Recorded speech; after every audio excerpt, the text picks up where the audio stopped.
All right. I guess I'm live. This is my first live on YouTube. So I'm excited and I'm going to try to stop clicking around. It would be nice if my whole screen was showing. Oh, there. There. Right. I guess I'm live. This is my first live on YouTube. So I'm excited and I'm going to try to stop clicking around. It would be nice if my whole screen was showing. Oh, there. I'm live. This is my first. So let's see if this is still live. Shoot. It is still live, I think. So this is my first time. So I had the screen open, and so it was a lot of echo feedback happening. So welcome. I don't know how to um, show you guys. Let's see. I'm not going to do that.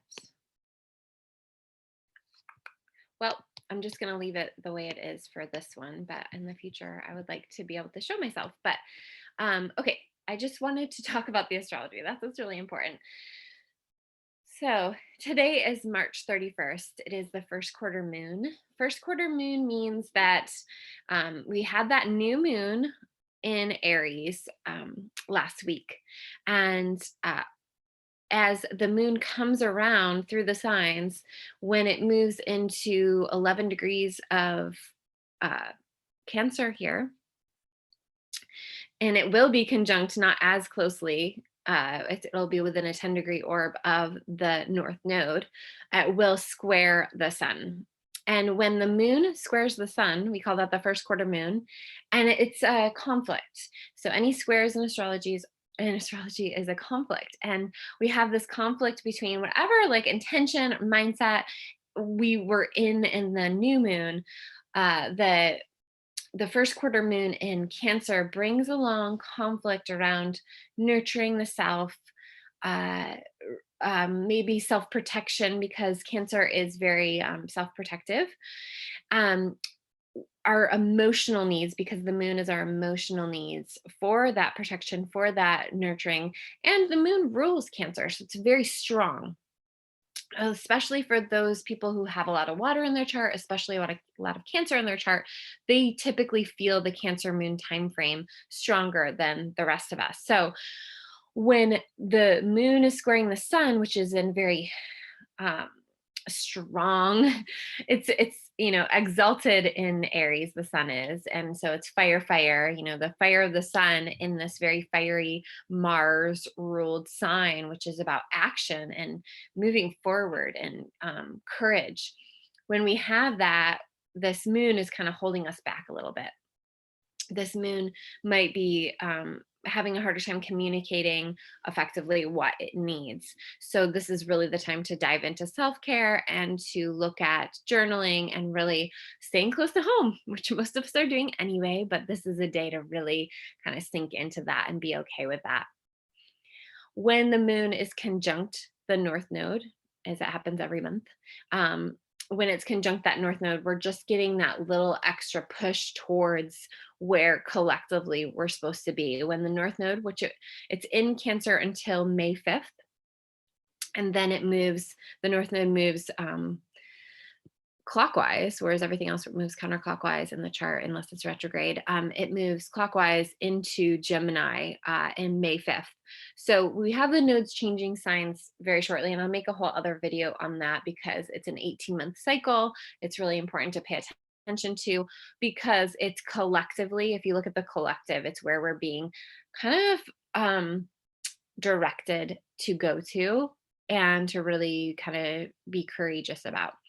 So when we have our emotional security, the moon conjunct that North Node, it's saying our emotions will lead us to where we need to go if we stop and listen. However, this can also be temper tantrums today. So getting into fights, conflicts, that kind of thing, because when the sun is square the moon, Aries is very fiery and the moon is very needy in Cancer. And so if you're not getting your needs met, there could be a lot of conflict. I'm actually later today, I'm going to do a live on my Facebook for couples, because it's a very intense time for couples, and that will be even more so as we move closer to the moon being in Libra, which brings us the full moon in Libra as the sign of partnership. So this lunar cycle, as every lunar cycle that is at the start of spring, the start of summer, the start of fall, and the start of winter, they're always in the cardinal signs. We are starting a fresh new cycle. And so because of that, this newer energy can be a little bit unfamiliar. It can feel really strong. We might be tempted to start in on something right away. And we're supposed to listen to those urges. We're supposed to listen to where we're being directed for the whole spring, for the whole next few seasons.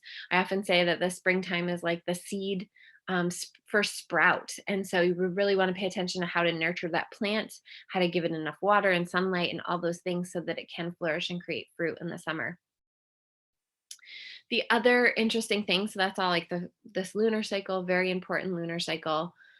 And then with up here, freshly into Aquarius, we have a conjunction between um, Saturn and Mars. So they're both in 0 degrees of Aquarius. And Aquarius is an air sign. It's a fixed air sign, very stubborn. And this is where we can see a lot of conflicts as well today, because um, Aquarius energy does like to do things their own way. And Mars is our action. I was saying Mars rules Aries. And so we have a lot of that pressing, like kind of pushy energy active today. And so Mars in Aquarius is very much about intellect and maybe trying to show your side of the story and prove yourself to someone else, or maybe trying to um, really get too into topics that aren't really for your best mental health state. And then the conjunction with Saturn is the cold, harsh, strict disciplinary. And so that being in Aquarius right now, I did a whole other video on Saturn in Aquarius. It's a 2.5-year cycle. It's intense, it's long, but there's likely to be some things in the news today, likely to be something happening in the world today that really draws our attention to this social distancing, the social isolation that a lot of people are doing. And because we still have all this Capricorn energy, we have Jupiter. Jupiter and Pluto will also, so Pluto's at 24 and Jupiter's at 24. Even though it doesn't look like they're exactly conjunct each other, they are too.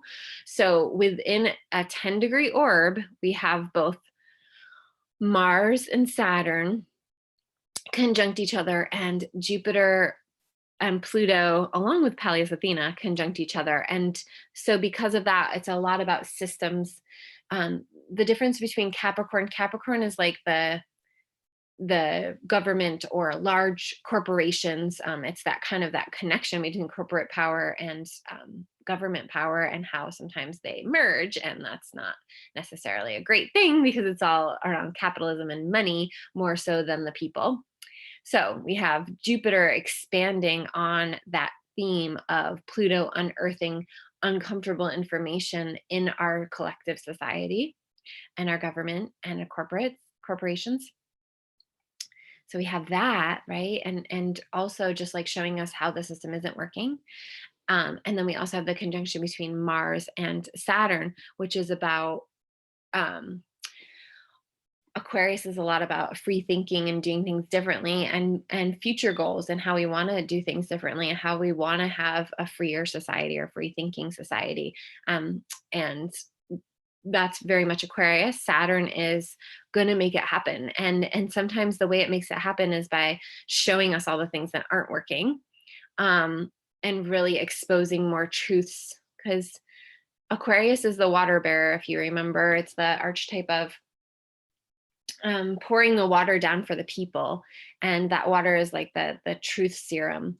And so truths will be shown in a way that's uncomfortable, and sometimes that has to happen. I mean, a lot of times that has to happen in order for change to take place. So trusting the process here is really important, even though it's very uncomfortable and can be very personal. Aquarius traditionally is ruled by Saturn, and modern astrology has it ruled by Uranus. And it's interesting 'cause you can see both. And I was saying recently to someone, I can see a lot of Aquarians being like, no, like the social distancing is good. We need to do that. And then I see a lot of people who have their chart ruled by Uranus having a harder time. So Uranus looks like this, and it is down here in Taurus, which is getting, trined by all this stuff. Was a lot earlier, but the South Node is right there too, creating this contact. So um, if someone has Uranus strongly in their chart, they're going to have a harder time listening to things that are coming through the news, the ways that they're supposed to be kind of monitoring themselves and controlling themselves. Typically, I've seen, and that's how you can see like Saturn as the traditional ruler of Aquarius, is because a lot of Aquarians are like, no, yeah, this needs to happen, and Saturn's very much like, shh, like the discipline that needs to happen. And then the modern ruler of Aquarius is Uranus, which is much more about free thinking, sudden changes, sudden shifts, the shake up, that kind of thing. So this is all really important when we think of what's happening both individually and collectively right now, because Uranus is the newer ruler of Aquarius, but the traditional ruler is Saturn. So we have Saturn co-ruled in traditional astrology by co-ruler of uh, Capricorn and Aquarius. So we're getting literally, if you think of it in traditional astrology way, we're getting a double dose of, so basically 5 years of Saturn being in the signs that it rules. And because of that, the weight's going to feel heavier. And this is also mirrored by the fact that Pluto is in Capricorn until 2026, I think. And when it moved in, I talked about this in another video. I have a lot of other videos about this, so I'm not going to talk about it too much. But when Pluto came into Capricorn, that was the 2008 recession that we had.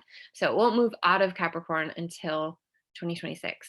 And so we definitely have a new structure coming in, and the old system is falling away. And a lot of this has to do with our money, and being aware of the changes that are happening with the money, and noticing kind of if there's a redistribution, oh my gosh, redistribution of the money and the wealth, or if it's to gain more power and control by the elite. And because we have it in Capricorn, we will see truths being unfolded around that greed and that those kinds of things. So as far as today goes, though, definitely a good day to stay home, definitely a good day to not get into it with people, and to really just really self-nurture, meditate, to go into the things that you know are going to be good for you, because there is a lot of that. The two malefics in traditional astrology, Mars and Saturn, have just moved in, and we're in